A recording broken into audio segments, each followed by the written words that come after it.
It's early January, the year is 52.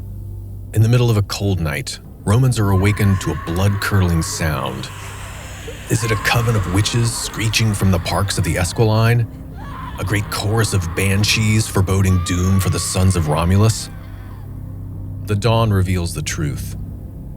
The prior evening, a solemn cortege, lit by torchlight, escorted through the city gates the mangled corpse of Clodius the Handsome. Every prostitute, barmaid, and procuress from all the seediest neighborhoods of Rome, from the slums of the Aventine to the Suburra, gathered together, led by the formidable ladies of the Clodius clan, to keen over their laughing boy. Clodius was murdered on the road. That next day, mobs gather early in the forum to see the mortal remains, arranged lovingly, tragically, naked on the rostra. See the places where they struck him. A few of the tribunes, loyal to Clodius, whip up the people into a furious rage. It was the Senate's henchmen who did it, they claim. The haters of the people murdered the people's champion, they claim. The man who gave you free grain for life, citizens. Logs are brought in, benches broken, tables smashed. A pyre is built to cremate with honor the dear body of Rome's greatest mobster. But not in the open air. They build the pyre right on the floor of the Curia, the sacred meeting house of the Roman Senate. The fire is lit, the flames reach high, they scorch the roof, it catches fire. By the end of the day, Rome's Senate house collapses in an inferno, mingling its own ashes indiscriminately with those of its greatest domestic antagonist. But alas, the Senate house wasn't the only building to burn. Winds blow the fire to the building next door, the Basilica Portia, the basilica built by Cato's great-grandfather, the place where Cato made his first public mark in Roman society over an inconvenient column. Cato's feelings about the matter are not recorded, but the rest of the city is certainly in shock over the Senate House, the symbolic home of its most august political authority. And yet the rationalizers might say, hey, let's not catastrophize this. Rome is its men, not its walls. The Senate itself is still intact and can meet wherever it chooses, and has done so regularly from time immemorial. Why, the Roman Senate would still be the Senate, even if it were meeting in Greece. And consider too, omens be damned, this isn't the first time Rome has lost a building of profound significance. During the Civil War of 83, in the days of Sulla, Rome's chief temple, the Temple of Jupiter Optimus Maximus, burned down on the Capitoline Hill. And look, Rome is still great. Isn't she greater than ever? That was 30 years ago. But how many men were active now in public life who remembered the days of Sulla, who remembered the lessons from those days? The older men were dwindling. Pompey remembered, though, and Cato did too. And Cato saw more than most how fragile was the balance that kept the Republic stable. If a fire, as it were, should rip through the work of centuries of tradition, could the Republic be rebuilt as easily as its temples?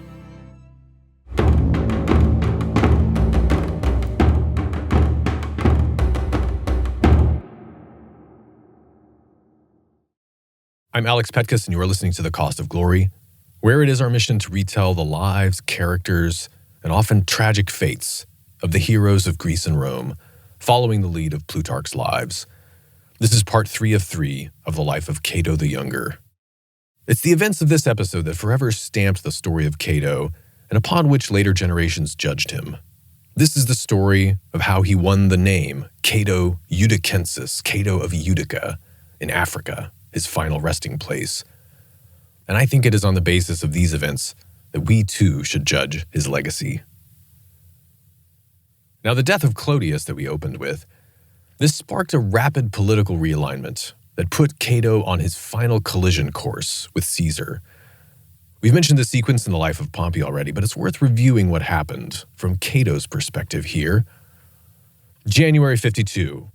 For the past few years, Rome has been increasingly ravaged by violent gang activities, led most of all by the clash between the rival, let's call them mobsters, because it's hard to find a better modern equivalent, Clodius on the one hand and Milo on the other.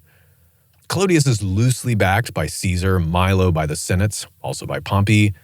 Even though Pompey and Caesar are still on good terms, Pompey and Clodius really hate each other. But the past few months, things have gotten much worse. The elections for the consulship and praetorship of 52, which are supposed to happen late in the summer of the year before, they've been delayed again and again because of street violence interrupting the proceedings. And the main reason for this is that Milo himself is a candidate for the consulship on the one hand, and Clodius is running for the praetorship on the other. And these two bosses just keep trying to thwart each other. But one day, on the Appian Way, the highway south of Rome, a cold day in January 52, Clodius and his entourage were going one way, Milo and his thugs were going the other way, and they chanced to meet. A scuffle broke out, and Clodius got seriously wounded. Clodius runs away to a nearby inn, and Milo makes the fateful decision on the spot that rather than leave a wild animal wounded and enraged, it's better to just finish the job. And his thugs drag Clodius, on Milo's orders, out of the inn and stab him to death. Mind you, Pompey and the senators did not order Milo to do that, but this is the way that Clodius and his friends spin it. So then, after the demonstrations, the burning of the Senate House, the funeral pyre, etc., the city is filled with riots and lawlessness. Clodius was very popular. And everyone respectable stays indoors, fearing for their lives, for weeks. And the Senate finally manages to hold an emergency meeting, and they issue what they call the ultimate decree, the decree of martial law, authorizing the magistrates, who are mainly the tribunes at this point, for there are no consuls, etc., and very interestingly, authorizing Pompey the Great to do whatever it takes to protect the state. Pompey now holds imperium, and he commands some armies, too, by virtue of his being the proconsul in absentia of Africa and Spain. This is the 5-year command that the tribunes finagled for him during his tumultuous consulship of 55.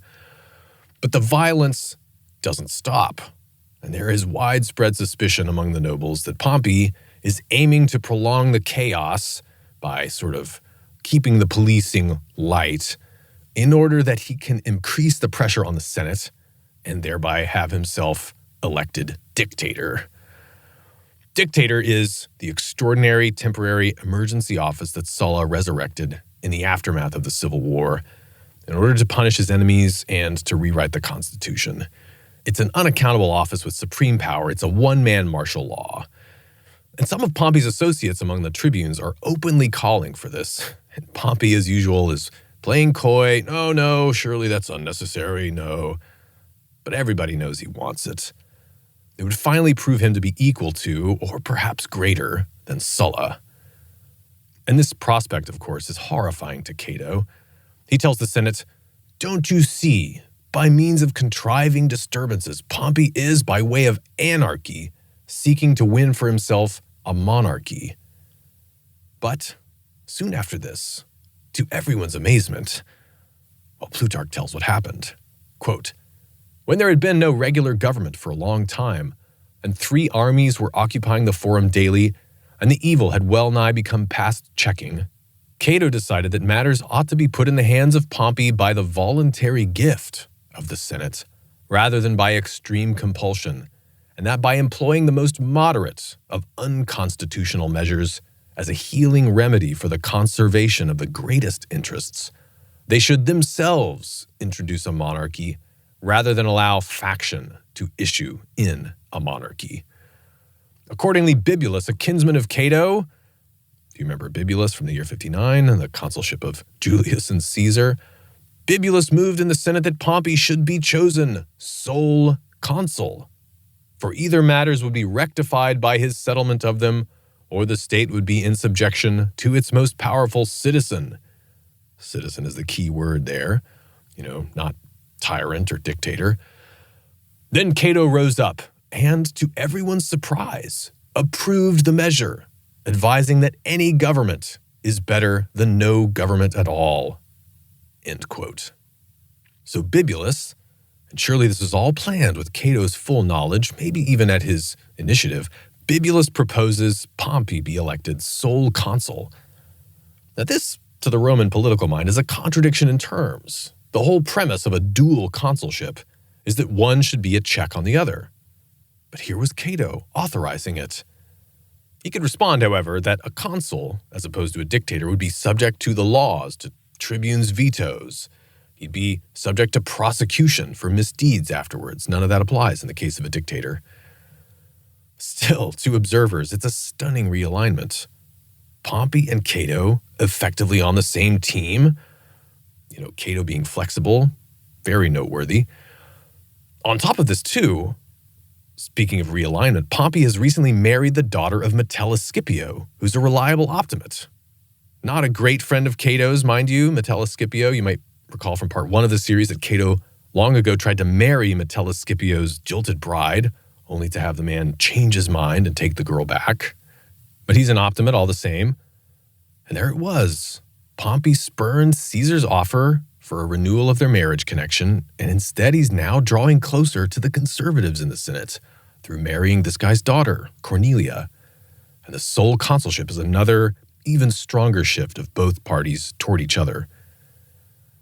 So to celebrate this amazing turn, Pompey invites Cato to his palatial villa in the Alban Hills overlooking Rome. He's hoping to seal the deal, finally bring Cato under his wing, maybe. Plutarch tells what happened. And when Cato was come, Pompey gave him a friendly welcome with salutations and hand clasps, acknowledged his obligations to him, and invited him to be his counselor and associate in the government. But Cato replied that he had neither spoken as he did in earlier times out of enmity to Pompey, nor, more recently, in order to win his favor, but in every case in the interests of the Republic. In private, therefore, upon his invitation, he would be Pompey's counselor, but in public, even without his invitation, he would certainly say what he thought was best. End quote. Cato was resolved, in other words, always to be his own man. Maybe. Or maybe Cato felt that Pompey still could not be relied on to do everything that was necessary to put the Republic on the right footing. In particular, Pompey still considered himself to be a friend, if you can believe it, of Julius Caesar. And Cato was not yet ready to let Pompey fully into the graces of the best men in the Senate, the optimates, because Pompey still for now prefers to be the balancer, the fulcrum, between what are hardening into two unreconcilable factions in Rome. At the head of one are Cato and his friends, who stand for the traditional prestige of the Senate, the nobility, tradition, and the laws. And on the other is, of course, Caesar and his guys, all the upstarts, innovators, the tramplers upon the hallowed customs and prestige of the Republic and the ways it has stood for centuries. Pompey must not become a full member of Cato's group until he realizes that this is a contest in which you must pick a side, and the day of judgment was looming on the horizon.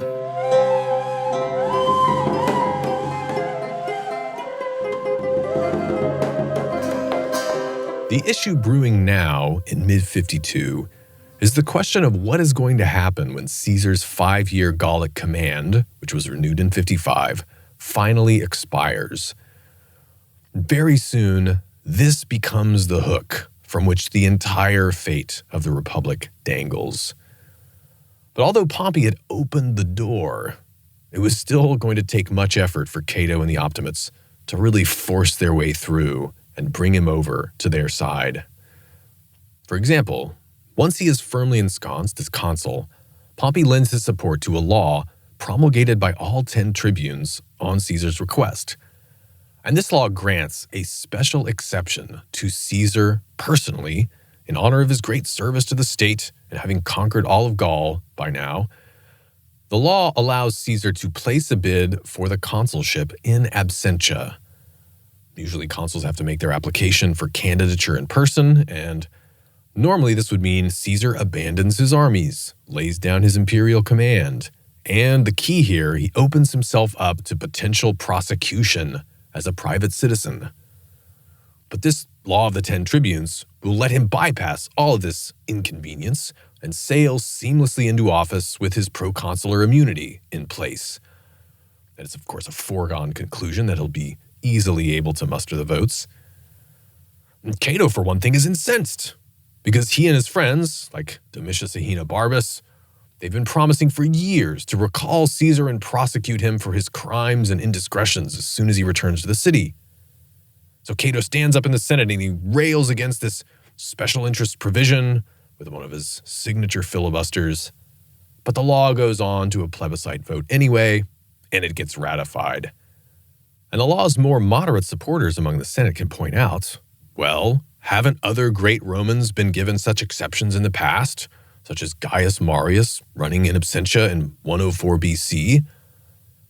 But then Pompey, again, he's playing both sides. He turns around and he creaks the door open a little further to the Optimates. Amazingly, he promulgates and passes another law requiring all candidates for high office to make their application in person. What? Caesar's friends are shocked, and they cry out against this. What about the law of the 10 tribunes you just approved of, Pompey, the one allowing Caesar to stand in absentia? But Pompey says, oh, yes, no, yes. Well, of course, you see, that exception still applies in this case. After this second law, this candidacy in person law is posted, he has his scribe go and manually write a little rider on the plaque that they post about the law, saying something like, accept Caesar. And this is not all that encouraging from the Caesarian perspective. There's a lot of legal ambiguity here. So this is perplexing to many people, this legal ambiguity that he's just introduced. Where does Pompey stand really on the issue of Caesar's running for consul, in absentia or not?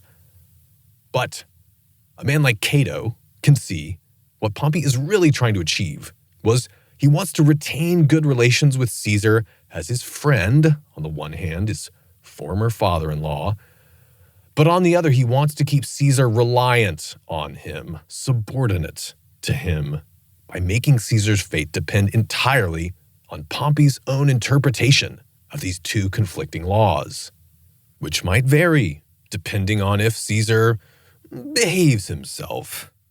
Caesar had to be reminded Pompey was the first man in Rome.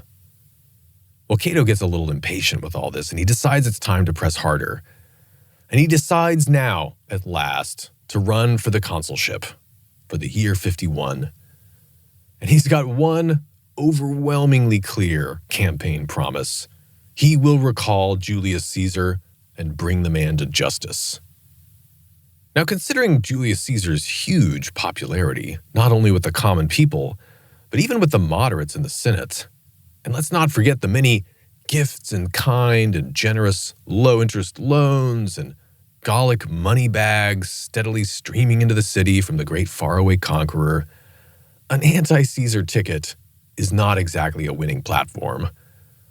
But on top of that, Cato presses the Senate to pass a decree requiring all the candidates to do all of their canvassing in person instead of through a paid staff of agents. And this is, in effect, another bribery law that really hamstrings the usual political machine that candidates would use. And we've already discussed this in the last episode, but Plutarch says that once again, by doing all of this, here's sort of the expected results. Quote, Cato still more exasperated the common folk in that he deprived them not only of getting money, but also of bestowing favor, and so made them at once poor and without honor. And besides this, he was not persuasive himself in canvassings for himself, but wished to preserve in his manners the dignity of his life, rather than to acquire that of the consulship by making the customary salutations. Neither would he permit his friends to do the things by which the multitude is courted and captivated. He therefore failed to obtain the office. End quote. And Cato wasn't averse to self-promotion, as we've discussed. But I think that this is a pattern that you see a lot of, let's say, philosophically inclined, morally rigorous people fall into, people who have a high personal aesthetic standard. They feel that a certain style of self-promotion is beneath them, or at least it's contradictory to their character, their personality, their ethos. They don't want to have to make their case before people that aren't in their niche. In Cato's case, this meant a certain populist style of self-promotion that was basically mandatory in order to obtain the consulship in his day. And so he didn't do that, and thus he strikes out and fails. On the one hand, he took heart because 2 men were elected who were trusty optimates. In one case, it was Servius Sulpicius Rufus, who's a good friend and an ally, and in the other, Marcus Marcellus, who is a sworn enemy of Caesar. Both guys are trusty optimates. And indeed, on the election day, after the results were announced, Cato could be seen casually going down to the Campus Martius for a jovial ball game, as though in a pointed demonstration of his stoic indifference to the whole matter, as if the results were out of his control and therefore didn't deserve his slightest emotional response. But after that, Cato announced to his friends that he saw no reason to keep trying to climb the cursus honorum. It was simply not worth changing one's character to please the masses. And indeed, Cato never became consul. Cicero, however, found fault with him. As he said, when affairs demanded that a man like Cato run for office, he refused to exert himself or to try to win over the people by kindly intercourse. It was preposterous to think that he had no control over the results. No, this was a case of sour grapes. Cato had simply given up. That was Cicero's perspective. But Cato was Cato, and he had good reason to feel confident that politics at Rome were nonetheless going exactly the way that he wanted. Maybe he even thought he could be more useful behind the scenes. The new consul Marcellus, in particular, is on a warpath. During his campaign, Marcellus made many of the same promises Cato did about bringing on the ruin of Caesar, and from his first day of office, he starts making good on his words. Marcellus proposes that, since Caesar by this point has conquered all of Gaul, defeating Vercingetorix and the Great Revolt of 52, pacifying the province, that legally his command should therefore be considered finished. His mission was accomplished, wasn't it? Caesar should therefore be recalled. Marcellus proposes a law to this effect. The law fails. Even Pompey thinks that this is going too far. Provincial commands aren't just discrete missions with a stated goal that expire upon completion. At least they haven't been that for several generations. So Pompey opposes the measure, but nonetheless it generates much discussion and it sends a frightening message to Caesar. The hardliners are out for him.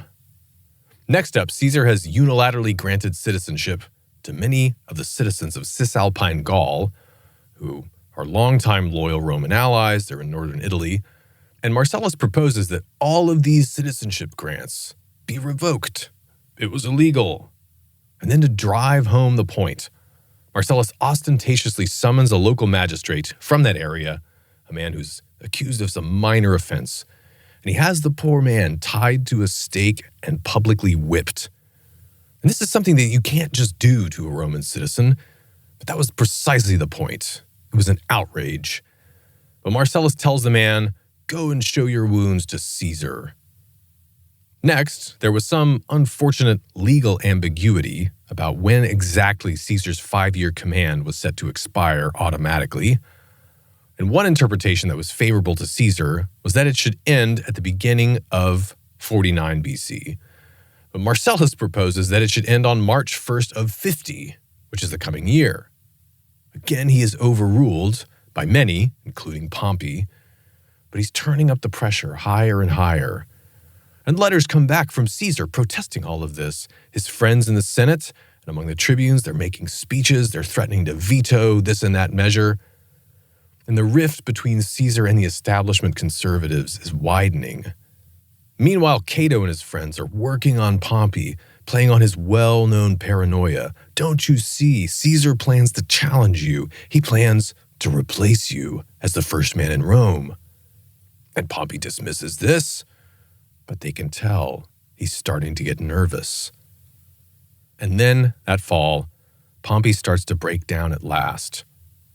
The Senate makes a resolution that the only item on the agenda for the Senate meeting of March 1st of the following year, 50 BC, should be the pressing question of consular provinces.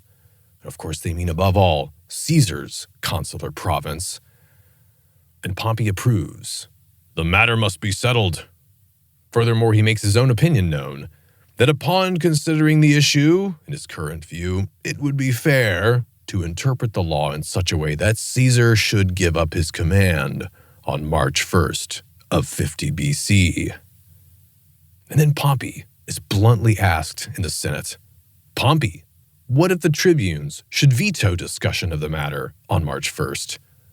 What if Caesar should demand to run for consul in absentia and keep his army at the same time?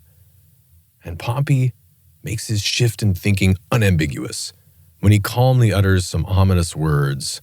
Well, what if my son should wish to swing a cudgel at me? Ah, Pompey the father, Caesar the son, a benign relationship, right? But it's a frame that makes clear who's the real boss in the matter. It was an insult. But Pompey could afford to make it, though, from his perspective at least, because he was the one with the cards. He was the one at Rome, swaying the Senate this way and that. He thought Caesar surely could be brought around to see that he would need to compromise. Considering his position, far off in Gaul, what choice did he really have? Notable, too, was the fact that now both the Optimates and even Pompey himself have come around on their own to Cato's stance. Caesar was going to have to submit, and there was just no other option.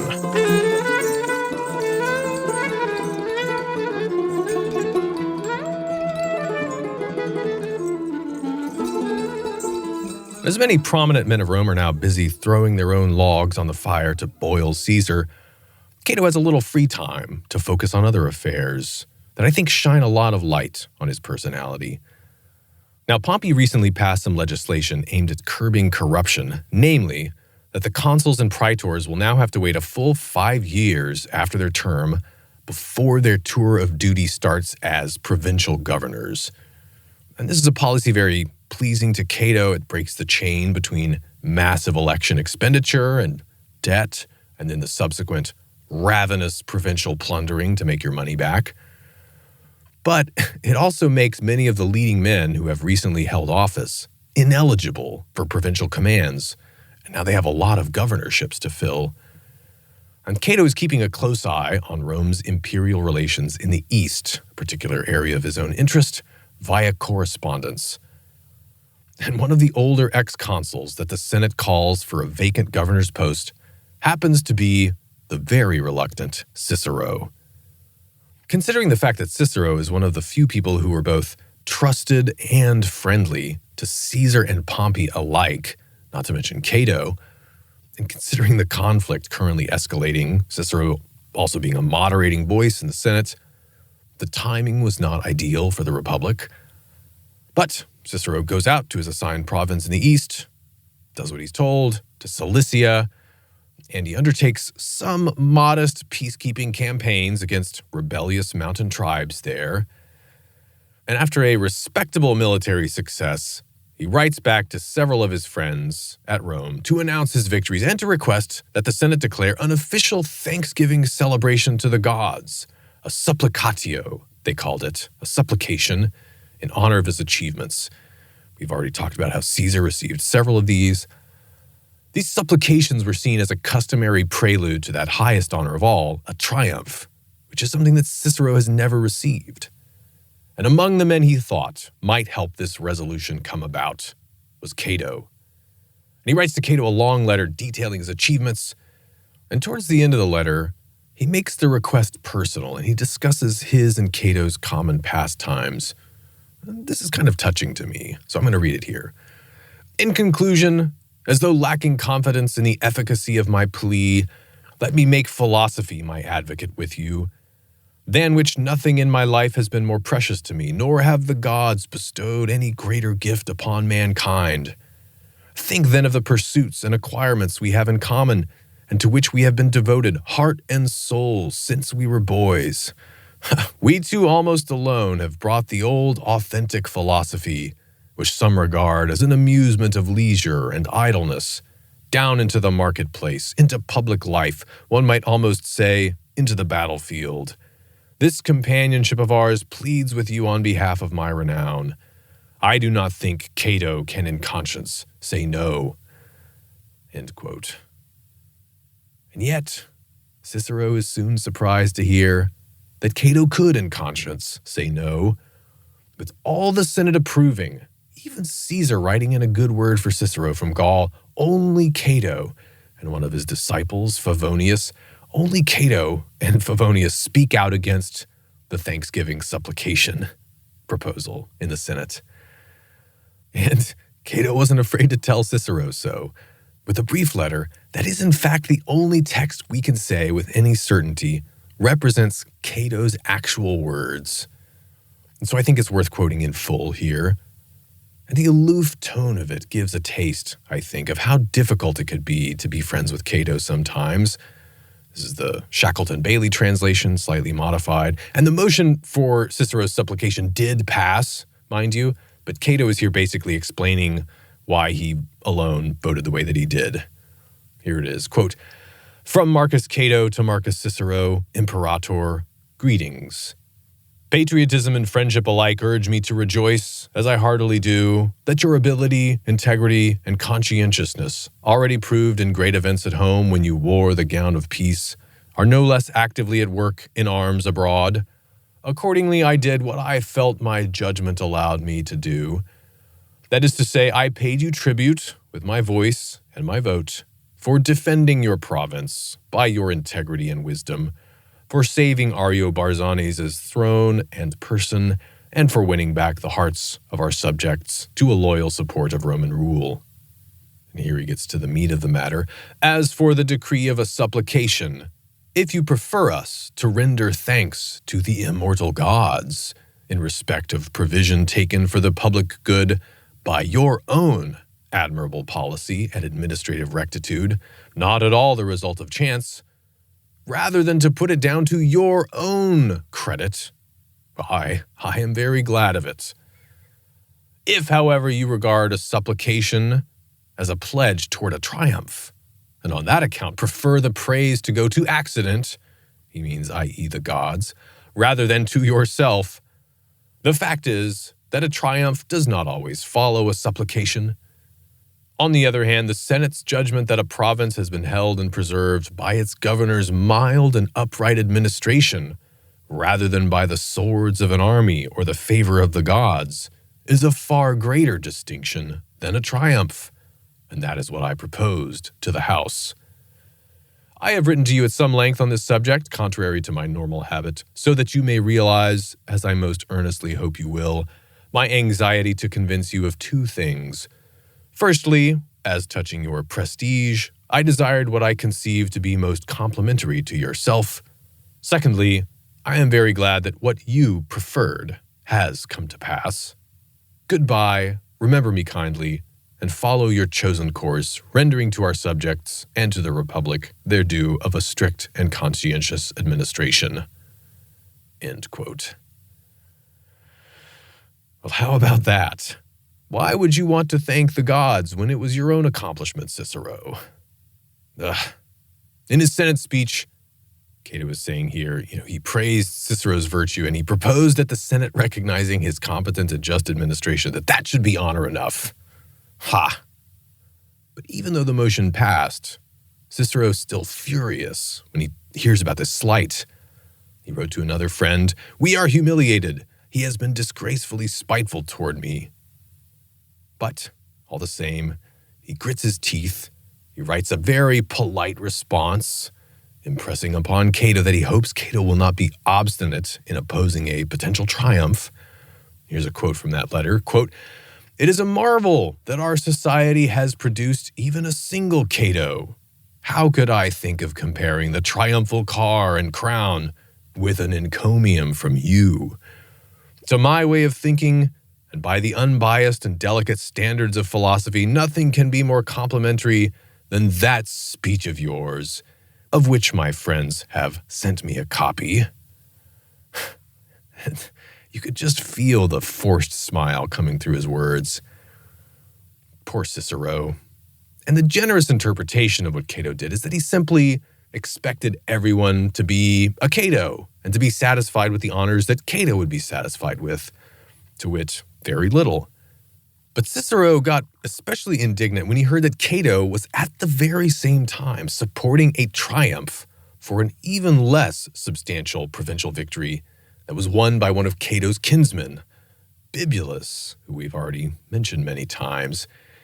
So can you really blame Cicero for suspecting that Cato was just using the sophistry of philosophical principles purely in the service of playing favorites and honoring friends and family who were closer to him? Well, unfortunately, by the time Cicero finally returned to Rome in the end of the year 50, triumphs were the last thing on anyone's minds. Rome was now facing a crisis not seen since the days of Sulla, and it was Cato above all who had brought them there.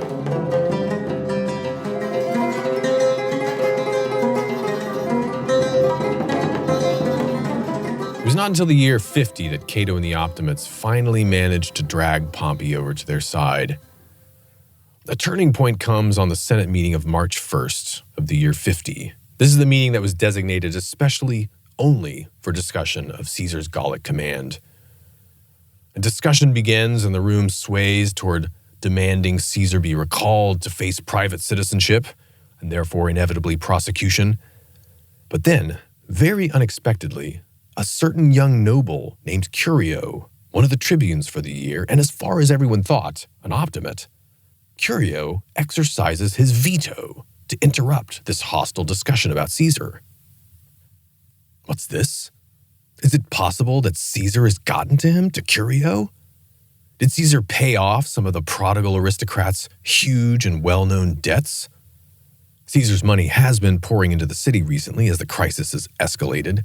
He's organizing massive gladiatorial games and public feasts for the people. Has he flipped Curio too, as part of that effort? An angry shouting match breaks out between Curio and the consul Marcellus. This, for what it's worth, is a new Marcellus, a cousin of the one that we mentioned earlier, but also an anti-Caesar guy. Marcellus simply overpowers Curio by the sheer force of his personality in the meeting, and Curio quiets down, he retracts his veto. He's giving up, or so it seemed. Marcellus continues to press the issue of recalling Caesar, and then Curio finds a break and he stands up and he makes a new proposal. Let Caesar resign his provincial command and disband his armies if Pompey will do so at the same time. Well, whatever his motivations, Curio has indeed flipped, because this was an ingenious bombshell to lob at Pompey and the Optimates. It suggested that it was Pompey's intransigence that was as much a problem as Caesar's. And Pompey and the hardliners are infuriated all the more when many good men in the Senate speak up and they say, well, isn't that reasonable? Those quails. And when the report is brought out to the regular citizens waiting in the forum for the play-by-play, the news, of the Senate meeting, shouts and applause erupt. What a relief! Surely this is a good way to prevent civil war. Cato, however, stands up in the Senate to set the story straight. Now those things are come to pass, which I foretold you, gentlemen. Caesar is at last resorting to open compulsion, using the forces which he got by deceiving and cheating the state. Cato is saying, this motion was clear evidence Caesar was aiming at a tyranny, Cato is alleging. Now this stance of his was perplexing to many moderates in the Senate. Both men disband their armies and stand down. Admittedly, Pompey's extraordinary command of Spain and Africa is not set to expire for several more years, while Caesar's is due to expire at most within the next year. All the same, though, here before them is a proposal by Curio that would weaken both great men, lowering them closer to the level of the mere mortals occupying the Senate. Shouldn't Cato be happy with this?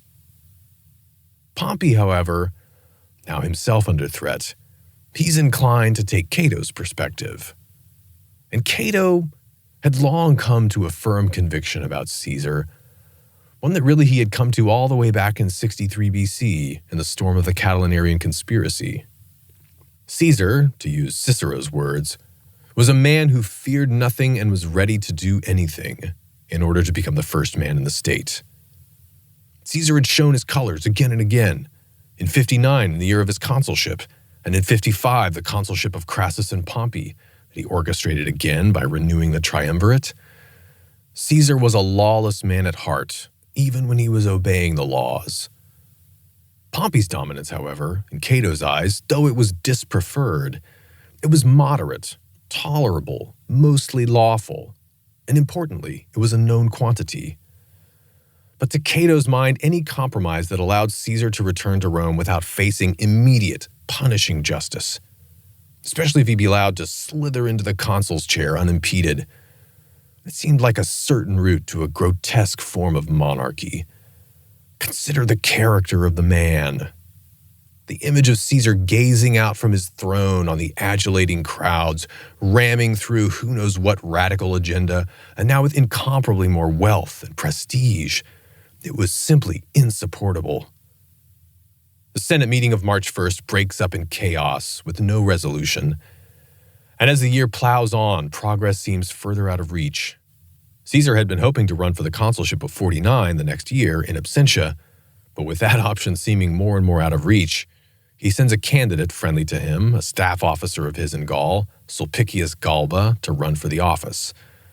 But instead, two more optimate hardliners are elected consul. There's Lentulus Crus and yet another man from the Marcellus family. And Caesar even protests that his friend Galba had both more merit and even more votes. It was a corrupt election, Caesar alleges.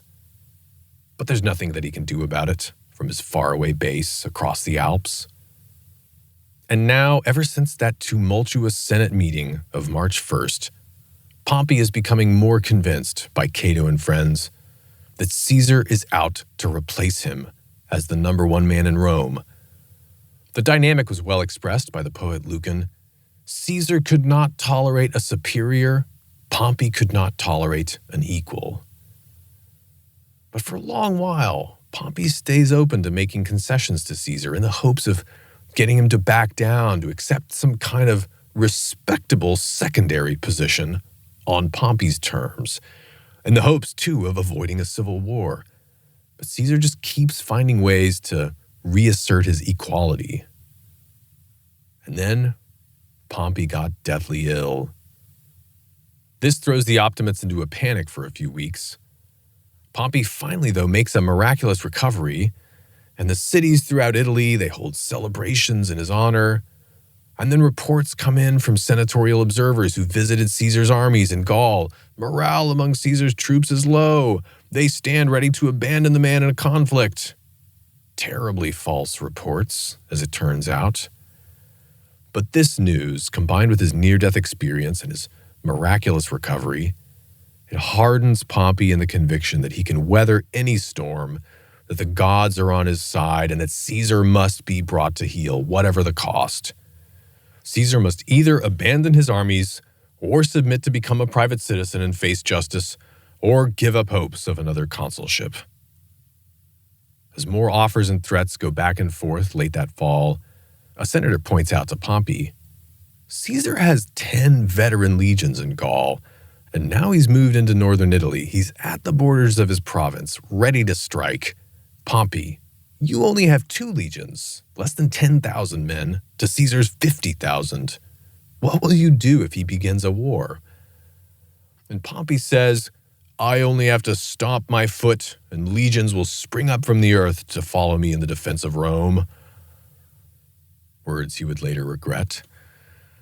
And finally, with the war seeming more and more inevitable, in December, young Curio, again, is able to force a vote in the Senate on a resolution similar to the one that he proposed in March. Pompey and Caesar should disband their legions, both of them, and step down from their commands. And the resolution passes by an incredible margin. 370 in favor, only 22 against, Cato among the latter. How few men wanted to throw the Republic back into the brutal days of Sulla and Marius. Now, to be fair, Cato wasn't trying to start a war, and he has some reason to be confident Caesar doesn't want to either. Both men were teenagers during the horrors of the previous Civil War. They could remember the severed heads of senators being brought to Sulla in the Forum. And yet, the conflict has begun to take on its own energy. Optimate hardliners, including many recent consuls of the past few years, they've staked their reputations on making zero concessions to Caesar. If Pompey should waver and strike a deal with his old friend, if Caesar should be restored to the Republic unscathed, this would spell the end of the political credibility of many of these optimates. Their career would be over. And disturbingly, some of them actually seem to welcome war for its own sake and the chances for plunder and distinction that it might bring. And indeed, Pompey was among these. Before Curio's last-ditch compromise resolution, though, can be ratified and promulgated, even though the Senate voted it in, the consul Marcellus uses his authority to dismiss the Senate, invalidating business for the day. And then he and a group of other hardliners ride out to Pompey in his Alban villa. They hand him a sword, and they say, "Pompey, take control of the 2 legions on standby outside the city. Do what is necessary to save the Republic." In private, Cicero called them madmen. And furthermore, on what legal principle were these Senate hawks effectively commanding Pompey to start a war with Caesar? It would be a war the Senate had not voted for, a command they had not authorized.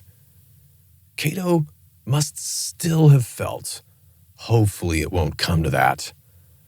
And perhaps even at the time, the idea of Caesar leading an army against the city just really seemed out of character, from one perspective, for a politician of Caesar's skill and conscientiousness. To challenge with violence the legitimate government of the city under any circumstance, to expose himself to the incredible reputation cost of being an enemy of the state, a man so meticulous about shaping the stories told about him, to openly wage war on the Senate. I think we have to think ourselves into how crazy it was what Caesar was about to do. Whatever Cato was expecting, though, he presses on in backing the hardliner position. Some senators speak up in the next meeting. "Let us send an embassy to Caesar. Let us go and meet with the man. Let us reason with him. Let Cicero go. Let Caesar's father-in-law, Calpurnius Piso, go. Let his kinsman, Lucius Caesar, go." But these are shouted down by the warhawks. At last, in the early days of January, Caesar, camped now at Ravenna, indeed on the legal borders of Italy, he sends a final offer. He'll give up his command, not just of Transalpine Gaul, but of Cisalpine Gaul as well, and all of his legions, except one for personal protection. Pompey will have him outnumbered. Let Caesar run for the consulship of 48 in absentia. Let us avoid a war. And the moderate Cicero, desperate to stop what he sees coming, he speaks forcefully in favor of Caesar's proposal. Even Pompey hesitates. Surely this is worth considering. But Cato cries out, "Pompey, don't let yourself be deceived." No, Caesar becoming consul unchecked. Why, that would be worse than a civil war. And so this meeting too breaks up without the Senate accepting the proposal. No emissaries go out. Finally, on January 7th, Cato, the hardliners, and a confused and hesitant Pompey, doing their best to project supreme confidence, they managed to browbeat the waverers in the Senate into passing the final decree, the Senatus Consultum Ultimum, a declaration of martial law. Let the magistrates and Pompey do whatever it takes to save the Republic.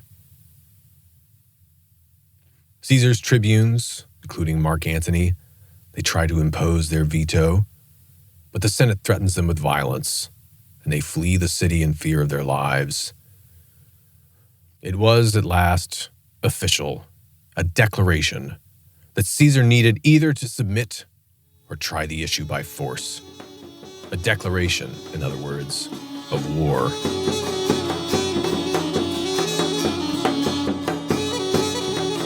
The moderates who grudgingly voted for this final decree Most likely, they were told that this would be the moment that Caesar would finally relent and back down.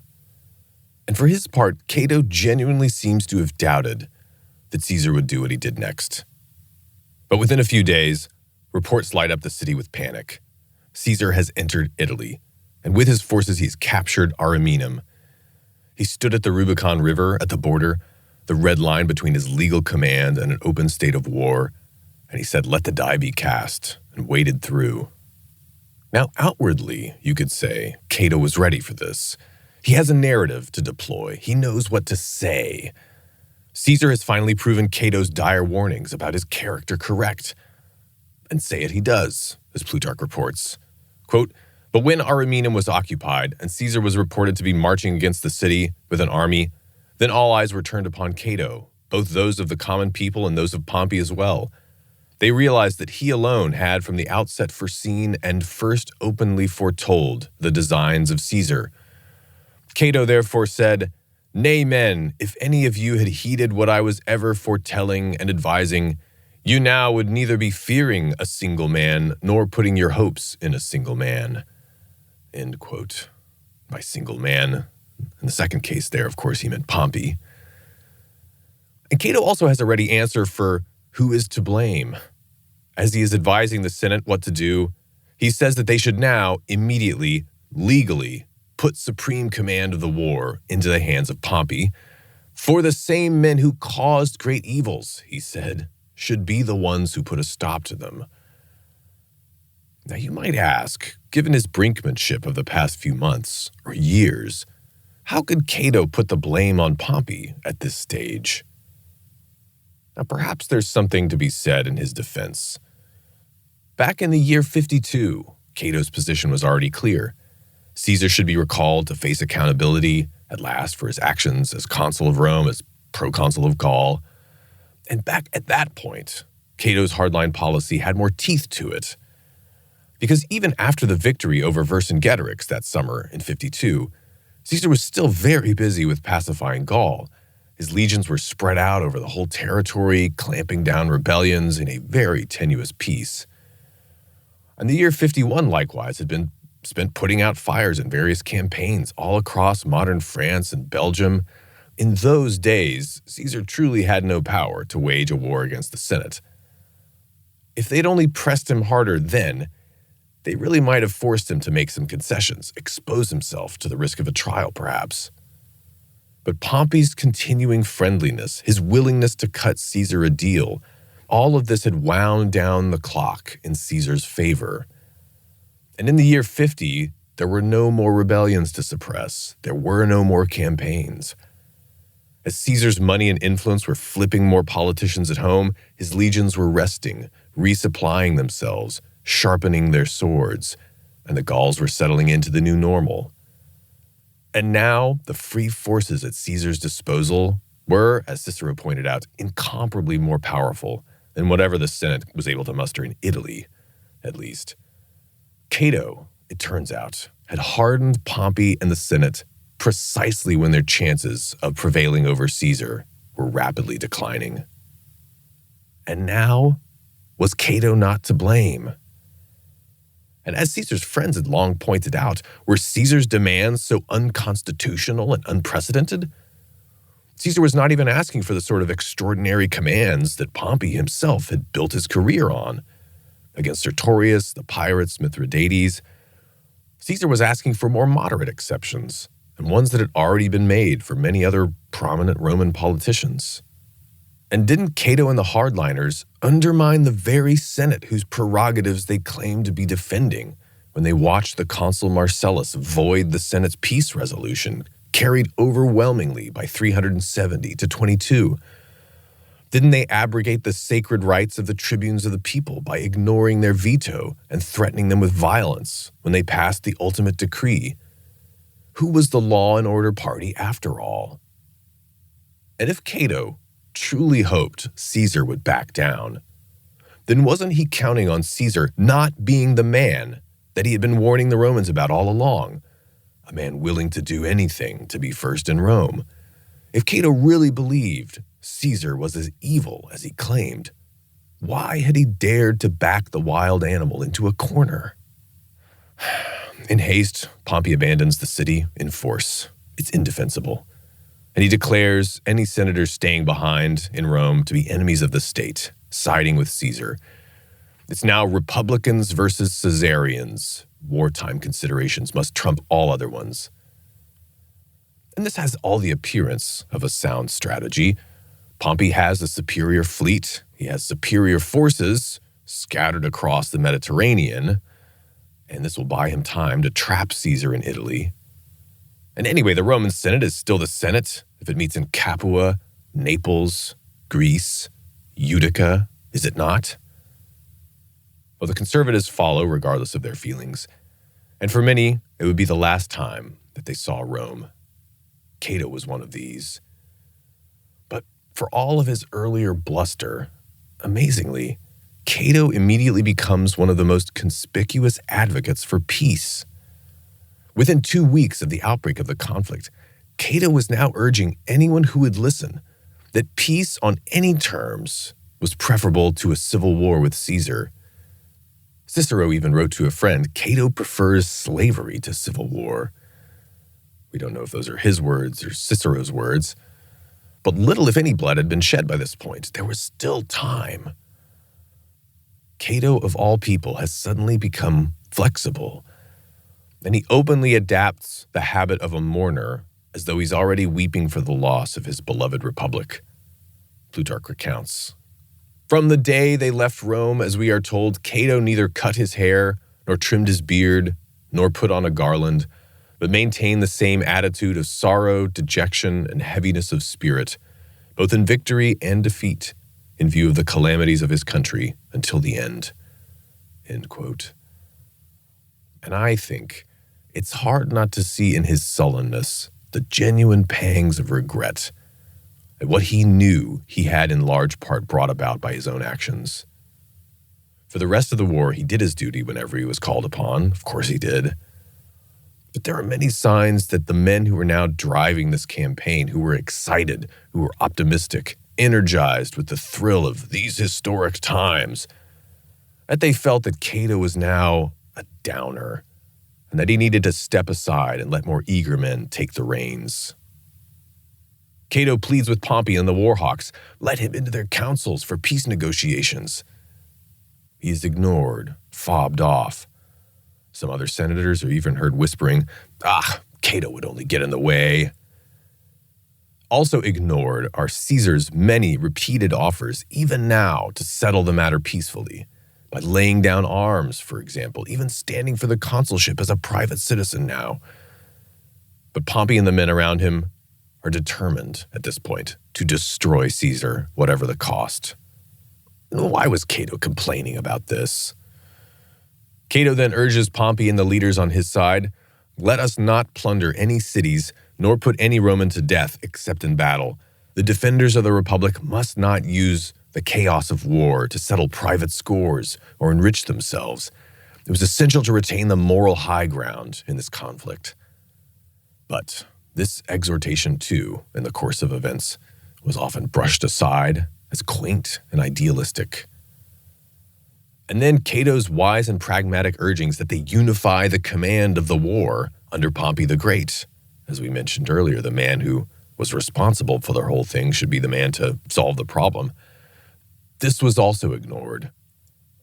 The consul Lentulus ignores Pompey's urgings to seize the funds at the treasury at Rome swiftly before leaving the city. Caesar captures the treasury.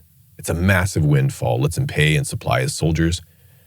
Cato's kinsman, Domitius Ahenobarbus, was sent to occupy Corfinium, a stronghold in the north with a sizable army. Pompey orders him to abandon the fortress. He's surrounded, and it's crucial not to let those troops fall into Caesar's hands. Domitius doesn't feel like taking orders. He thinks he has a better plan. But he's quickly overwhelmed. The stronghold is captured, and Caesar takes 10,000 fresh troops over to his side. Domitius's blunder seals the fate of Italy. Pompey abandons the peninsula and heads for Greece. Cato, however, is not wanted there. Instead, he is given the respectable enough mission of defending the breadbasket island of Sicily. Caesar's lieutenant Asinius Pollio soon arrives on the island, and Cato felt he could take on Pollio and win. But when Cato hears that now Curio also is coming against him with a larger force, he decides to abandon the island without giving battle, instead of plunging it into bloodshed. And he advises the men of Syracuse, the capital city, to seek safety and join the victorious party. And then he sails away. And Cato's consistent position throughout the war was to protract it by avoiding battle, either to wear down Caesar's supplies, which are often very stretched, or preferably to find some kind of opportunity to end it before greater slaughter of Roman citizens. Cato arrives at the Republican base in Dyrrachium in western Greece, and upon this, Pompey immediately finds a task for him elsewhere. Cato is instructed to help in the collection of transport ships in Asia, and he dutifully heads off, but when he arrives, the commanders in Asia inform him that they have no particular need of his services. And so he goes off to the island of Rhodes and brings it over to the Pompeian side. But alas, neither the Rhodian fleet nor any fleet, in the end, was going to save Pompey. And at Rhodes, Cato was only unwittingly preparing the route that the defeated conqueror would later follow on his doomed attempt to escape his fate.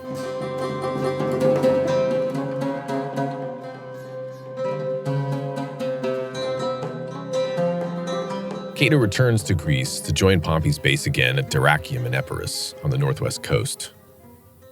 At Dyrrachium, Pompey at first thinks of putting Cato in charge of the fleet, but then he changes his mind, as Plutarch tells.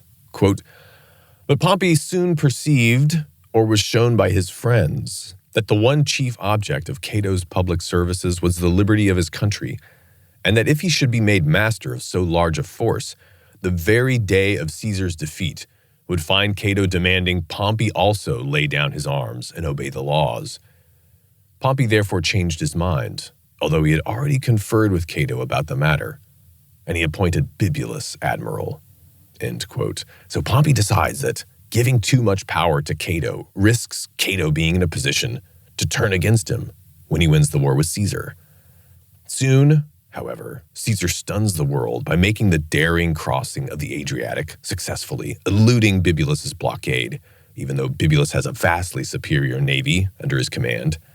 And as the armies near Dyrrachium are starting to make preparations for battle, they're building trenches and forts, despite the numerous slights he's received, and despite his own depression about the war, Cato can sense the rank-and-file men are confused and scared about what all of this means, and they're willing to look to him for whatever moral courage they can find.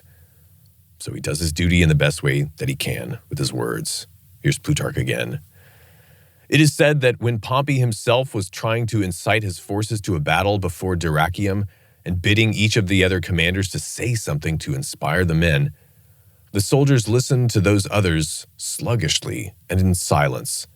But when Cato, after all the other speakers, had rehearsed with genuine emotion all the appropriate sentiments to be drawn from philosophy concerning freedom, virtue, death, and fame, and finally passed into an invocation of the gods as eyewitnesses of their struggle on behalf of their country, there was such a shouting and so great a stir among all the soldiers thus aroused that all the commanders were full of hope as they hastened to confront the peril." End quote. And yet, for all that he could steel himself in public, his heart was not completely in it. When Cicero, after much wavering, finally throws his lot in with Pompey and arrives at the Republican camp, all the other senators are glad to see him, but Cato approaches Cicero privately and he rebukes him. Cicero, he said, had unreasonably and unnecessarily made himself Caesar's enemy, and he'd come to the Republican camp to share in such great danger when he would have been more useful to his country, remaining neutral and adapting himself to events at Rome. Cicero was their best hope of negotiating a peace settlement, after all. "But as for me," Cato told him, "it is not honorable to abandon the line of public policy that I have taken from the beginning." Cato feels duty-bound at this point to remain in the fight, regardless of his feelings about it. And Cato was nearly flawless for most of his career in projecting supreme moral confidence. But I think that for the first time here, we can see him genuinely conflicted. The Battle of Dyrrhachium is fought, as we've told in Pompey's life. Victory goes to Pompey, and Caesar escapes to central Greece. But some of Pompey's officers insist on exacting retributive justice. They round up scores of Caesarian soldiers that they've taken prisoner and have them executed. And while the rest of the senatorial leaders are celebrating their victory, urging Pompey to chase down Caesar and crush him, Cato's response was different. There were more than 1,000 dead among the other side's soldiers. Cato had spent his entire strenuous life trying to lead his fellow citizens to virtue, to flourishing. He mercilessly crafted himself into a moral exemplar. It was for them. These soldiers were men who counted on the leaders of the Republic to guide them with justice, to inspire them to a life of honor, a higher calling. And here they were, slain by the spears of their own brothers. Cato walked alongside the heaped-up bodies of Caesar's soldiers, his fellow Romans, and his stoic resolve failed him. He covered his face and sobbed.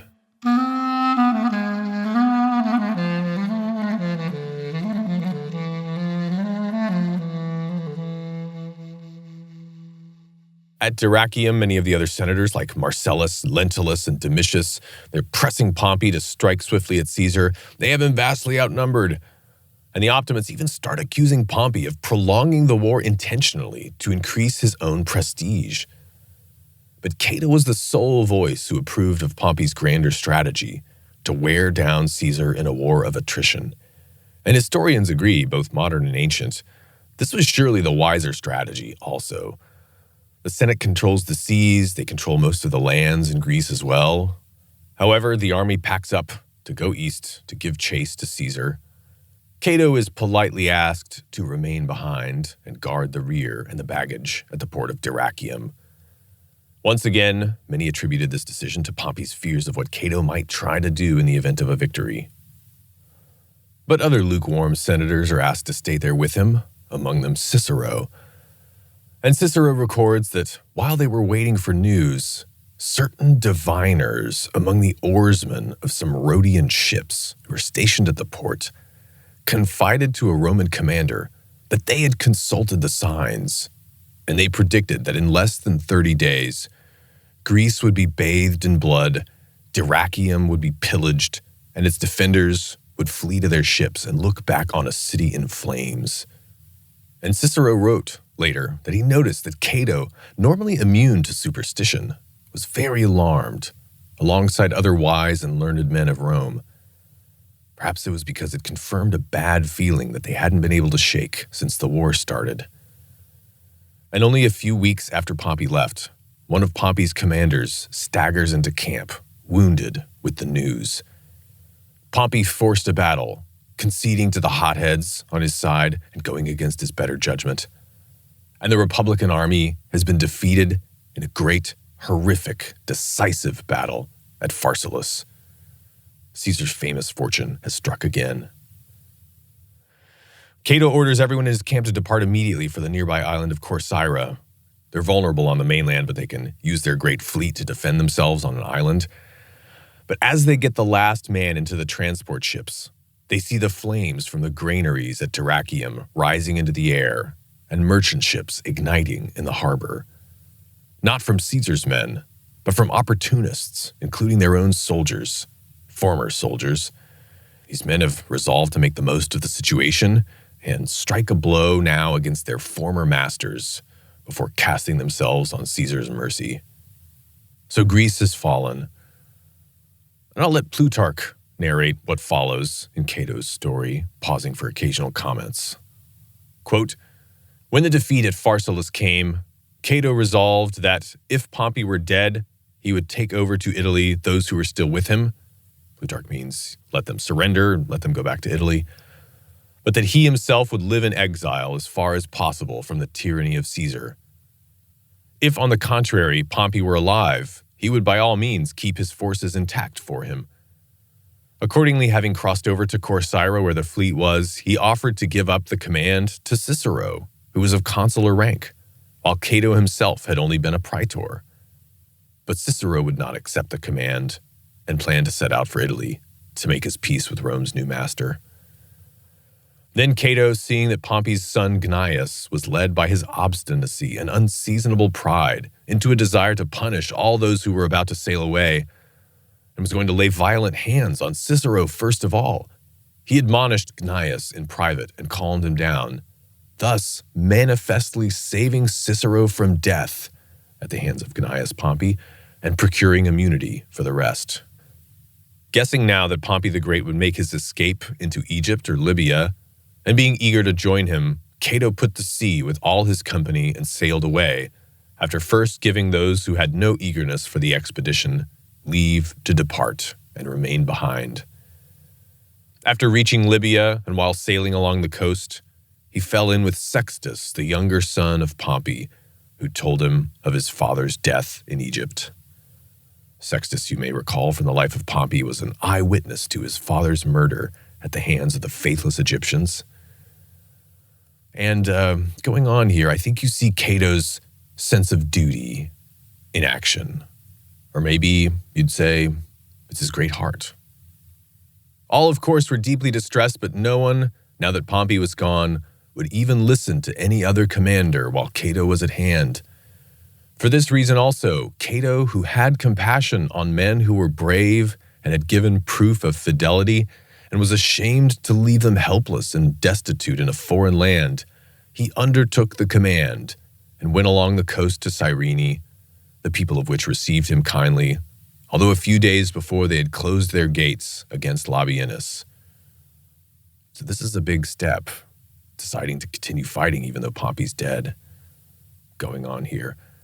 At Cyrene, Cato learned that Metellus Scipio, the father-in-law of Pompey, had been well received by Juba the king, and that Attius Verus, who had been appointed governor of Africa by Pompey, was with them at the head of an army. So, good old Metellus Scipio. Now, by Africa here, where Juba is and Attius Verus and Metellus Scipio, Plutarch is referring to the Roman province of that name, built around ancient Carthage, which covers modern-day Tunisia, a little bit of eastern Algeria, western Libya. And this is where the Republicans are rallying. Cato himself is currently in Cyrenaica in eastern Libya, and a great desert separates him by land from Africa proper. And it's worth pausing here before we go on to draw on another ancient author. One of Cato's great admirers about 100 years after all of this, writing in the reign of the Emperor Nero, is a guy named Lucan. He's a poet, and Cato is one of the heroes of Lucan's epic, the Pharsalia, on the Civil War. And this is an excerpt from a brief eulogy that Lucan has Cato deliver to the troops upon hearing of the death of Pompey the Great, Pompeius Magnus, that is. And I think it captures well Cato's characteristically unsentimental blend of respect and criticism. And here's what Lucan says. I find this really touching. But still more pleasing to the shades of Magnus than all the crowd who dares to reproach the gods and blame them for Pompey's fall are the words of Cato, few indeed, though coming from a heart filled with truth. A citizen is past, he said, who though no match with our great ancestors in knowing the limits of the law, still he was a benefit to an age which showed no reverence for justice. He asserted power, yet liberty survived. He kept to private life when the people were ready to be his slaves. He was a guide to the Senate, but it still ruled. He demanded nothing by right of force, but wanted to be given only what he could also be denied. His wealth was excessive, but he gave more than he kept. When he drew his sword, he knew how to put it down. He preferred arms to the toga, but loved peace even when he was armed. It pleased him to take command. It pleased him to lay down power. His house was pure and not extravagant, never corrupted by the fortune of its master. His name is famous and revered among nations and has been a great profit to our city." End quote. With such words, perhaps, Cato sought to encourage the men now under his command. I'll continue on here with Plutarch. Cato's march through Libya. Cato therefore set out thither, to Africa, by land in the winter season, having got together a great number of asses to carry water, and driving along with him many cattle. Besides, he took with him chariots, and the people called the Psylli. These locals cure the bites of serpents by sucking out the venom, and charm and deaden the serpents themselves by means of incantations. And by the way, I recommend you read Lucan's Pharsalia, Book 9 of his Civil War poem, in particular on this trek through the poisonous serpent wastes of Libya. It's very entertaining and kind of horrifying going on. Though the march lasted for several days consecutively, Cato led at the head of his force without using either horse or beast of burden. Moreover, from the day when he learned of the defeat at Pharsalus, he used to take his meals in a sitting posture instead of reclining in the usual Roman fashion. Yes, this token of sorrow he added to others, and he would not lie down except when sleeping. After finishing the winter in Libya, he led forth his army, and it numbered nearly 10,000. And now Plutarch is going to tell us what happens, what Cato encounters when he gets to Africa proper. Quote, "But matters were in a bad way with Scipio and the Roman governor Attius Verus. Their dissension and quarreling led them to pay court to the nearby Numidian king, Juba, in efforts to win his favor. And the king was unendurable for the severity of his temper and for the arrogance which his wealth and power gave him." Skipping a bit here, Plutarch explains that Cato was able to reconcile them all, however, going on. "And though all thought it proper that Cato should have the command, especially Scipio and Verus, who resigned and tendered to him the leadership, Cato refused to break the laws in support of which they were waging war with the man who broke them. Nor when a proconsul was present would he put himself, who was only a propraetor, above him. For Scipio had been made proconsul, and the greater part of the army were emboldened by his name. They thought that they would be successful if a Scipio commanded in Africa." And the troops, Plutarch means, are thinking of Scipio's distant ancestors, Scipio Africanus the Elder and the Younger, the vanquishers of Carthage. Cato declines the command, and the Romans didn't consider humility to be a virtue, but if you do, I think you might chalk up Cato's actions in part to that. Or you might infer that Cato simply didn't have the stomach to send Romans into battle with other Romans. I don't know. Continuing on, Plutarch is going to tell us about the great city of Utica on the North African coast. When Scipio, however, after assuming the command, straightway desired to gratify Juba by putting all the people of Utica to death and demolishing their city on the ground that it had favored the cause of Caesar, Cato would not allow it, but by adjurations and loud outcries in the council, and by invoking the gods, with difficulty he rescued the people from this cruelty. And partly at the request of the people, and partly at the instance of Scipio, he undertook to watch over that city, that it might not, either unwillingly or willingly, attach itself to Caesar. For the place was in every way advantageous for those who held it, and fully capable of defense, and it was still further strengthened by Cato. And so Plutarch goes on a bit. Cato's fortifying the town, he's levying soldiers, he's bringing in grain, he's sending out supplies to the field army. He stays at Utica, while Metellus and the other commanders, they're taking the field against Caesar. But then he tells how relations between Cato and Metellus Scipio start to break down. Quote, "But as for the advice which Cato had given Pompey before and now gave Scipio, namely, not to give battle to a man who was versed in war and of formidable ability, but to trust to time, which withers away all the vigor which is the strength of tyranny. This advice Scipio, out of obstinate self-will, despised. And once he wrote to Cato reproaching him with cowardice, seeing that he was not only well content to sit quietly in a walled city himself, but would not even allow others to carry out their plans with boldness as opportunity offered. To this, Cato wrote back in reply that he was ready to take the legionaries and the horsemen whom he himself had brought to Libya and cross the sea with them into Italy, thus forcing Caesar to change his plan of campaign, and turning him away from Scipio and Varus, turn him against Cato. When Scipio mocked at this also, it was very clear that Cato was distressed at having declined the command, being convinced now that Scipio would neither conduct the war well, nor, in case he should have unexpected good fortune, nor would he behave with moderation toward his fellow citizens in the hour of victory. Therefore, Cato made up his mind and said to his intimate friends that there were no good hopes for the war, owing to the inexperience and rashness of the commanders, but that if then by any good fortune Caesar should be overthrown, he himself would not remain at Rome, but would fly from the harshness and cruelty of Scipio, who was even then making extravagant and dreadful threats against many. I mean, imagine being in that situation, fighting for the Republic, but then knowing that maybe the Republic is already dead. Bibulus is dead, died at sea earlier in the war. Domitius is dead, killed at Pharsalus. Lentulus is dead, murdered in Egypt. Even if they were to somehow defeat Caesar, was it even possible to restore the Republic now? Did the surviving men even have the character to want to do so, truly? But now comes the blow. Plutarch again. But Cato's fears were realized more fully than he expected.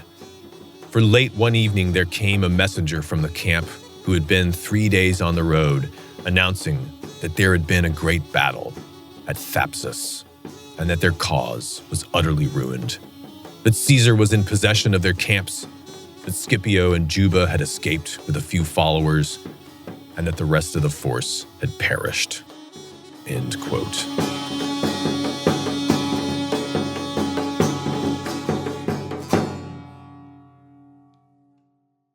The great, horrific battle of Thapsus, the slaughter of men, horses, and elephants, is a story best left, perhaps, to a special series on Caesar's civil wars.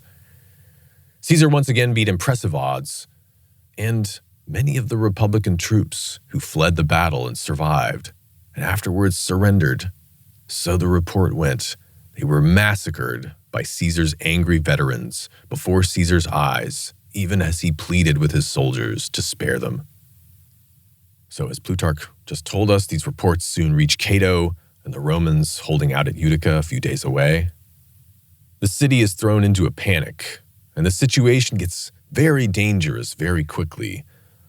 Thousands of lives are at stake, and Plutarch tells this story at great length, and I'll refer you to him for the full account. But I think it's important to explain the basic situation, because considering that Cato, by this point, has already made up his mind what he was going to do with himself, I think it's all the more admirable what he manages to pull off in his final days.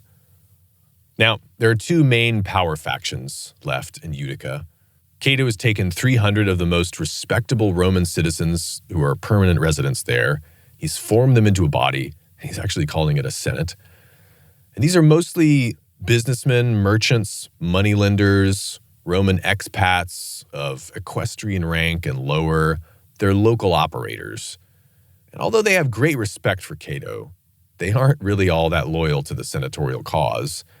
These are the guys that sided with Caesar before Cato arrived, the reason Scipio wanted to sack the city and execute all of them. So that's one party. But then on the other hand, you have the anti-Caesarian senators and, fighters, the actual Roman senators, Republican optimates and their entourage, their soldiers, who've fled there for refuge. They're holding out for the dwindling cause of the Republic. And both of these parties distrust each other. The 300 locals are worried that the optimate senators, etc., are going to force them to fight out a desperate siege to the death for a cause they don't really believe in, while the optimate senators are worried that the 300 locals are going to try to seize them and hold them as hostages and give them as a present to Caesar. And both sides are basically right in their assessment of the situation.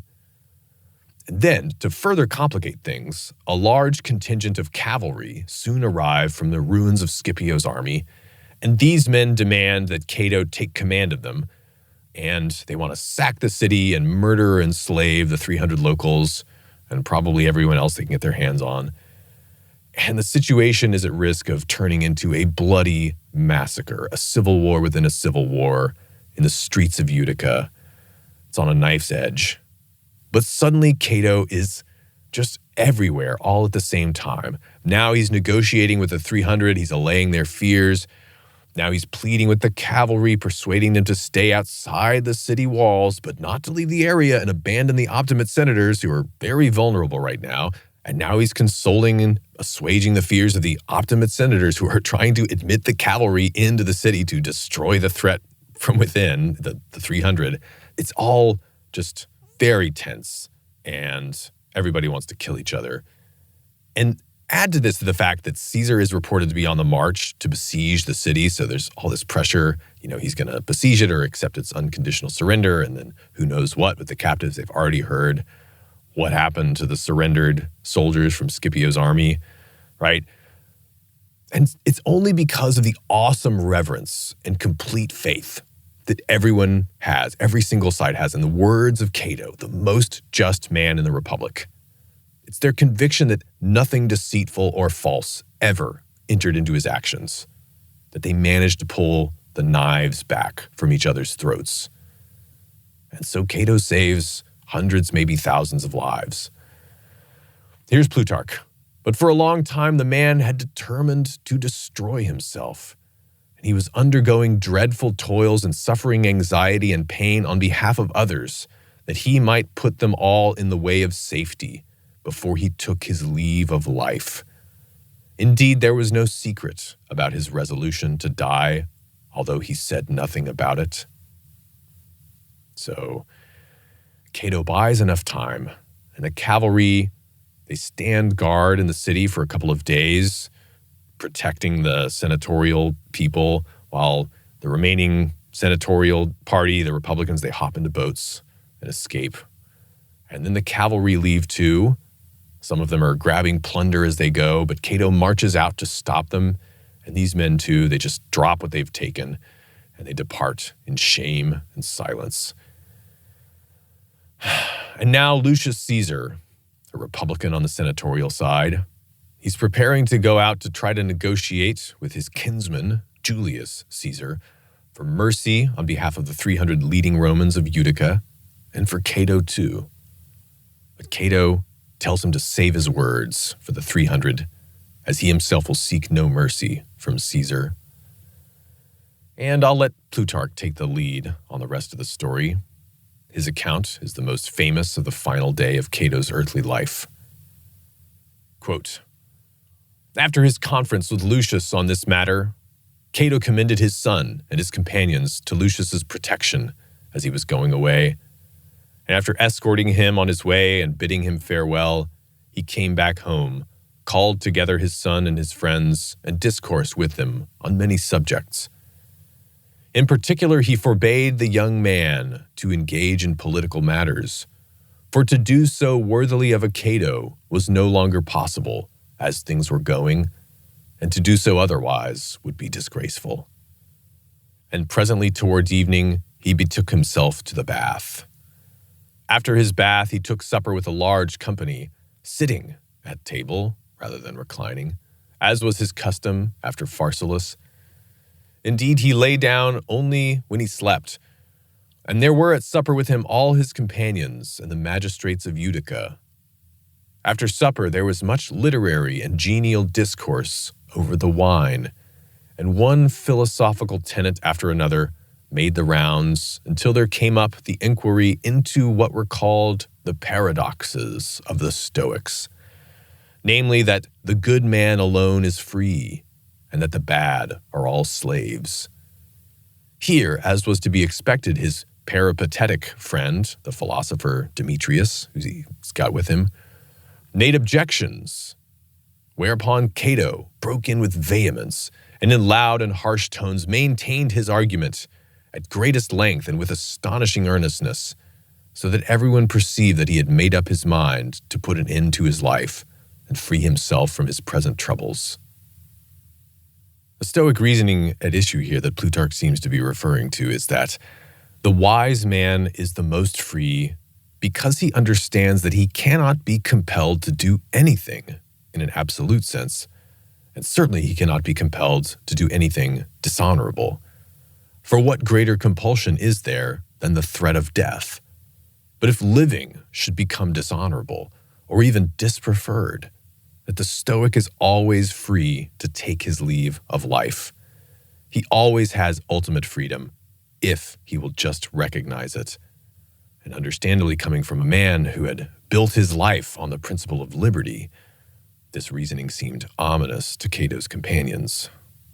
Continuing here, therefore, as all were dejected and silent after his discourse, Cato tried to revive their spirits and remove their suspicions by once more putting questions and expressing anxiety about what was going on, implying that he feared for those who were going away by sea, and feared too for those whose path lay through a barbarous and waterless desert. He means that is, the senators embarking on the ships and the cavalry escaping by land, respectively. Going on. Thus the supper came to an end, and after walking about with his friends as he usually did after supper, he gave the officers of the watch the proper orders and then retired to his chamber, but not until he had embraced his son and each of his friends with more than his accustomed kindness, and thus awakened anew their suspicions of what was to come. After entering his chamber and lying down, he took up Plato's dialogue on the soul. This is Plato's Phaedo, which is the famous text where Socrates presents Plato's most compelling arguments for the immortality of the soul, something that the Stoics did not, in fact, believe in, before Socrates drinks the hemlock and then dies in the course of the dialogue. And Cato, of course, would be reading it in Greek, and presumably these philosophical discussions that he was having would be going on in Greek as well, as was the Roman custom at that time. Going on, and when Cato had gone through the greater part of the treatise, he looked up above his head, and not seeing his sword hanging there, for his son had taken it away while Cato was still at supper, he called a servant and asked him who had taken the weapon. The servant made no answer, and Cato returned to his book, and a little while after, as if in no haste or hurry, but merely looking for his sword, he bade the servant fetch it. But as there was some delay, and no one brought the weapon, he finished reading his book, and this time called his servants one by one, and in louder tones demanded his sword. One of them he smote on the mouth with his fist and bruised his own hand, angrily crying now in loud tones that his son and his servants were betraying him into the hands of the enemy without arms. At last his son ran in weeping, together with his friends, and after embracing his father, he betook himself to lamentations and entreaties. But Cato, rising to his feet, took on a solemn look and said, "When and where, without my knowledge, have I been judged a madman, that no one instructs or tries to convert me in matters wherein I am thought to have made bad decisions, but I am prevented from using my own judgment, and now have my arms taken from me? Why, generous boy, do you not also tie your father's hands behind his back, that Caesar may find me unable to defend myself when he comes? Surely to kill myself I have no need of a sword, when I have only to hold my breath a little while, or dash my head against the wall, and death will come." As Cato said these words, the young man went out sobbing, and all the rest also, except the philosophers Demetrius and Apollonides. These alone remained, and with these Cato began to talk, now in gentler tones. "I suppose," said he, "that you have also decided to detain in life by force a man as old as I am, and to sit by him in silence and keep watch of him. Or are you come with the plea that it is neither shameful nor dreadful for Cato, when he has no other way of salvation, to await salvation at the hands of his enemy? Why then do you not speak persuasively and convert me to this doctrine, that we may cast away those good old opinions and arguments which have been part of our very lives, be made wiser through Caesar's efforts and therefore be more grateful to him. So he gives them this sarcastic address. But after that, Cato tries to allay the fears of these philosopher friends too. And yet I certainly have come to no resolve about myself. But when I have come to a resolve, I must be master of the course which I decide to take. And I shall come to a resolve with your aid in a fashion, since I shall reach it with the aid of those doctrines which you also adopt as philosophers. So go away with good courage, and bid my son not to try force with his father when he cannot persuade him. Without making any reply to this but bursting into tears, Demetrius and Apollonides slowly withdrew. Then the sword was sent in, carried by a little child, and Cato took it, drew it from his sheath, and examined it. And when he saw that its point was keen and its edge still sharp, he said, "Now I am my own master." Then he laid down the sword and resumed his book, Plato's Phaedo, and he is said to have read it through twice. Afterwards he fell into so deep a sleep that those outside the chamber heard him. He was snoring. But about midnight he called two of his freedmen, Cleanthes the physician and Boutas, who was his chief agent in public matters. Boutas he sent down to the sea to find out whether all the remaining Romans who were fleeing had set sail successfully and bring him word, while to the physician he gave his hand to bandage, since it was inflamed by the blow that he had given the slave. This made everybody more cheerful, since they thought that he had a mind to live. In a little while Boutas came with tidings that all had set sail, except a certain Crassus, who was detained by some business or other, and that he too was on the point of embarking. Boutas also reported that a heavy storm and a high wind prevailed at sea. On hearing this, Cato groaned with pity for those in peril on the sea, and sent Boutas down again to find out whether anyone had been driven back by the storm and wanted any necessaries, and to report to him. And now the birds were already beginning to sing when he fell asleep again for a little while. And when Boutas came and told him that the harbors were very quiet, he ordered him to close the door, throwing himself down upon his couch as if he were going to rest there for what still remained of the night. So Plutarch is very clear here that Cato makes sure everyone is okay first. Continuing on. But when Boutas had gone out, Cato drew his sword from its sheath and stabbed himself below the breast. His thrust, however, was somewhat feeble owing to the inflammation in his hand, and so he did not at once dispatch himself, but in his death struggle fell from the couch and made a loud noise by overturning a geometrical abacus that stood near. His servants heard the noise and cried out, and his son at once ran in, together with his friends. They saw that Cato was smeared with blood and that most of his bowels were protruding, but that he still had his eyes open and was alive, and they were terribly shocked. But the physician went to him and tried to replace his bowels, which remained uninjured, and to sew up the wound. Accordingly, when Cato recovered and became aware of this, he pushed the physician away, tore at his bowels with his hands, rent the wound still more, and so he died. Before one would have thought that all in the house could hear of the event, the 300 were at the door, and a little later the people of Utica had assembled. With one voice they called Cato their savior and benefactor, the only man who was free, the only one unvanquished. And this they continued to do even when word was brought that Caesar was approaching. But neither fear of the conqueror, nor a desire to flatter him, nor their mutual strife and dissension could blunt their desire to honor Cato. They decked his body in splendid fashion, gave it an illustrious escort, and buried it near the sea, where a statue of him now stands, sword in hand.